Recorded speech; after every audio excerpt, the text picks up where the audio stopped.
దైవ మర్మములు. సహోదరుడు భక్త సింగ్ గారి అనుభవంలో దేవుడు ఆయనకు బయలుపరిచిన దైవ మర్మములు. అక్టోబర్ 29. నా స్వదేశమందున్న నా బంధువుల యొద్దకు వెళ్ళి ఇస్సాకను నా కుమారునికి భార్యను తెచ్చునట్లు. ఆదికాండము 24వ అధ్యాయము 4వ వచనం. తన కుమారునికి భార్యను వెదక బాధ్యతను తన సేవకునికి అప్పగించినప్పుడు అబ్రహాము ఒక తీవ్రమైన హెచ్చరిక చేసెను. ఆదికాండము 24వ అధ్యాయము 3-4 వచనములు.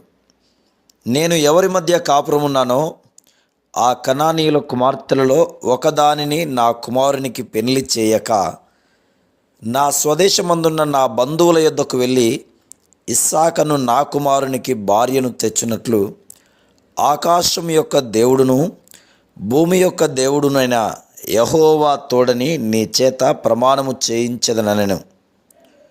ఇది విశ్వాసులకు మొదటి హెచ్చరిక.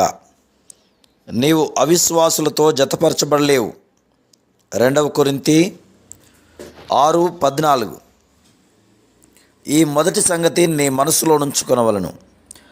విశ్వాసులైన తల్లిదండ్రులు అనేకులు ఆ కన్యక లేక ఆ యవనస్తుడు తిరిగి జన్మించనా లేదా అను విషయమును పట్టించుకున్నారు. వారు విద్య, డబ్బు, రంగు, కుటుంబము మొదలగు అర్హతల విషయమై శ్రద్ధ కలిగిందురు. కనాను కుమార్తెలకు విరోధముగా మిక్కిలి తీవ్రమైన హెచ్చరిక చేసెను. మెట్టు వెంబడి మెట్టు దైవ జ్ఞానముచే నడిపించబడవలెను. అతనికి అప్పగించిన దానిని చేయుటకు అతడు సమర్థుడనియు దానిని అతడు నమ్మకముగా చేయుననియు అబ్రహాము అనుభవము ద్వారా తన సేవకుని విషయం ఎరిగి ఉండెను. అతడు నమ్మదగిన సేవకుడు. వారి పిల్లలకు సంబంధములు కుదుర్చుటకు అనేకులు తమ చిన్నాన్న పెద్దనాన్నలపై, చిన్నమ్మ పెద్దమ్మలపై మరియు వేరే వారిపై ఆధారపడుదురు. ఈ విషయంలో అట్టివారిపై ఆధారపడలేవు. నీవు ఈ బాధ్యతను నమ్మదగిన ఆత్మీయ మనుషులకు అప్పగించవలెను. అబ్రహాము దాసుడు ప్రతి చిన్న విషయమునకు దేవునిపై ఆధారపడినట్లు లేఖనములలో చూస్తున్నాము. ఈ విషయంలో వీని యొద్దకు వెళ్ళి ఆ పని నెరవేర్చలేదు. దేవుని చిత్తమును నిశ్చయము చేసుకున్నటకు అతడు పెద్ద పరీక్షను పెట్టెను.